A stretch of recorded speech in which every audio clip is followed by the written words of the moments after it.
రాజశేఖర్ రెడ్డి లాంటి ఆయన్ని ఓడించారు, ఎన్టీ రామారావు గారు లాంటి ఆయన్ని ఓడించారు, చంద్రబాబు నాయుడిని ఓడించారు, ఇందిరాగాంధీని ఓడించారు. రాజశేఖర్ రెడ్డిని ఓడించారా? నాకు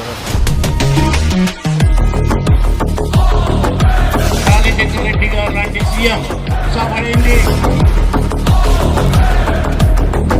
He was really man of the masses.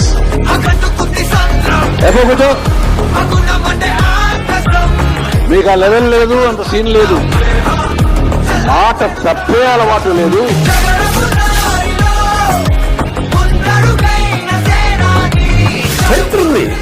మీరు రాజశేఖర రెడ్డి గారు as long as is in Pulivendula Phule.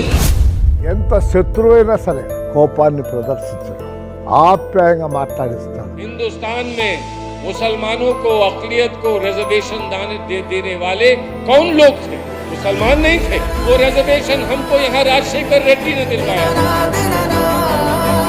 YS Rajasekhara Reddy గారు ముఖ్యమంత్రి తెచ్చిన పథకం ఆరోగ్యశ్రీ పథకం. 108 చూడండి. ఇక్కడ ఎవరికి ఎక్కడ ఏ గ్రామంలో ఒక గర్భిణీ స్త్రీకి ఇబ్బంది వచ్చినా, ఓ చిన్న పిల్లవాడికి ఇబ్బంది వచ్చినా ఉన్నట్టుండి ఆ పత్రిక తీసుకొని పోవాల్సి వస్తే ముందు రోజుల్లో ఎంత ఇబ్బందులు పడేవాళ్ళు. ఈ రోజున కేవలం ఒక్క ఫోన్ కాల్ చాలు, 20 నిమిషాల లోపల కొయ్ కొయ్ కొయ్ కొయ్ కొయ్ కొయ్.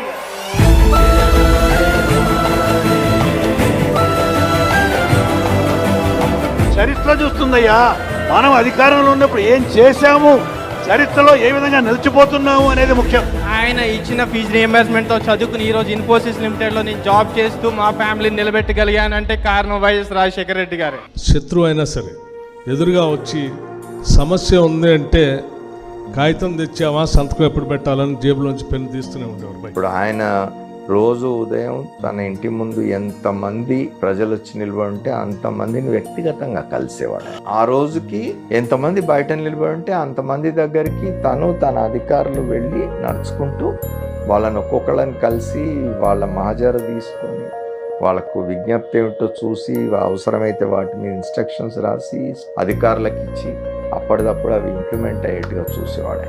అందుకోసమే రాజశేఖర రెడ్డి ఉన్నంత కాలం కూడా most of the Brahmins voted for Congress party, not because Brahmins supported Congress party, but because Rajshekar Reddy was there, people voted for him. రైతుల్లో మనోస్థైర్యాన్ని క్రియేట్ చేయాలి.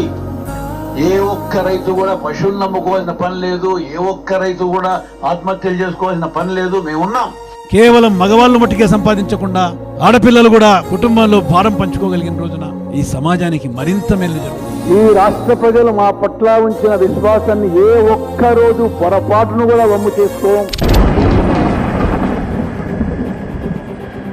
ఆంధ్రప్రదేశ్ ముఖ్యమంత్రి వైఎస్ రాజశేఖర రెడ్డి ప్రయాణిస్తున్న హెలికాప్టర్ నల్లమల అడవుల మీదుగా వెళ్తుండగా మిస్ అయింది. 48 గంటలు గడిచినా ఇంకా ఆచూకీ తెలియకపోవడంతో కుటుంబ సభ్యులు, పార్టీ శ్రేణులు, అభిమానులు కలవరపడుతున్నారు. ఆ టైంలో నేను స్కూల్లో ఉన్నాను. ఇన్ఫాక్ట్ హాలిడేస్ ఉన్నాయి అంటే అండ్ సార్ ఎక్కడున్నారో తెలియదు.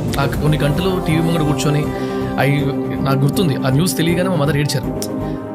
So she is not politically connected, తను పెద్ద మనిషి, సీఎం, పాపం ఎంత కష్టపడ్డాడు అన్న ఆ ఉద్దేశంలో నేనే ఇచ్చేసాను. సారు, ఈ నెల పింఛన్ పైసలు ఇంకా రాలేదు కదా సారు?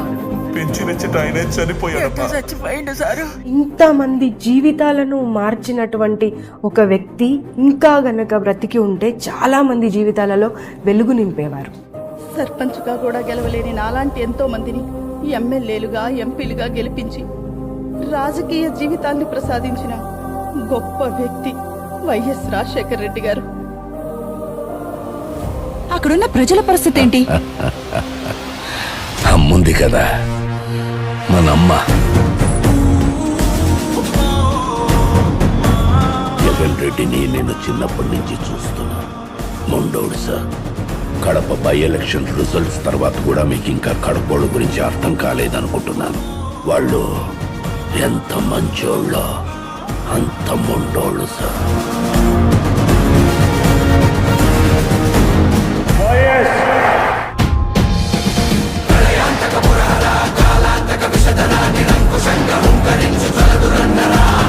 వాళ్ళ మాదిరి నాకు వయసు ఉండకపోవచ్చు, వాళ్ళ మాదిరి 40 ఏళ్ళ నాకు ఎక్స్పీరియన్స్ ఉండకపోవచ్చు, అని గర్వంగా కూడా చెప్తా ఉన్నా అధ్యక్ష. చిత్తశుద్ధితో నిజాయితీగా పరిపాలన చేస్తా ఉన్నాను అని సగర్వంగా చెప్తా ఉన్నాను.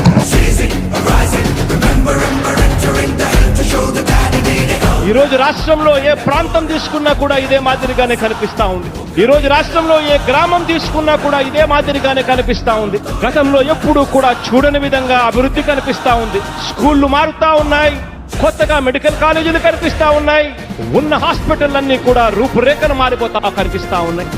అభివృద్ధి అన్నది ప్రతి ప్రాంతంలోనూ కనిపిస్తా ఉంది. అభివృద్ధి అన్నది ప్రతి గ్రామంలోనూ కూడా కనిపిస్తా ఉంది.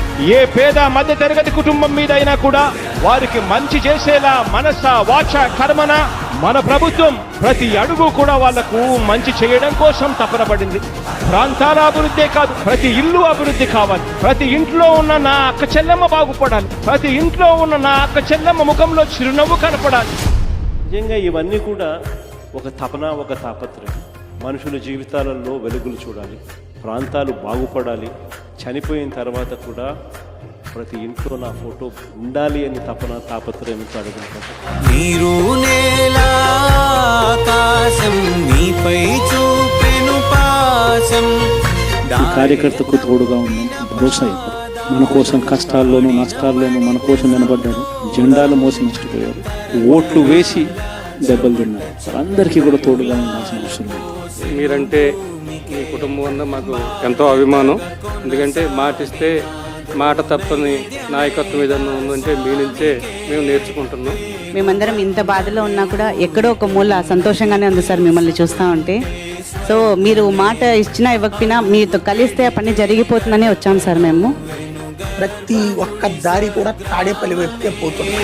ఎందరో చెప్పిన మాటే కదా, కళ్ళ ముందరే ఉన్న దారే కదా.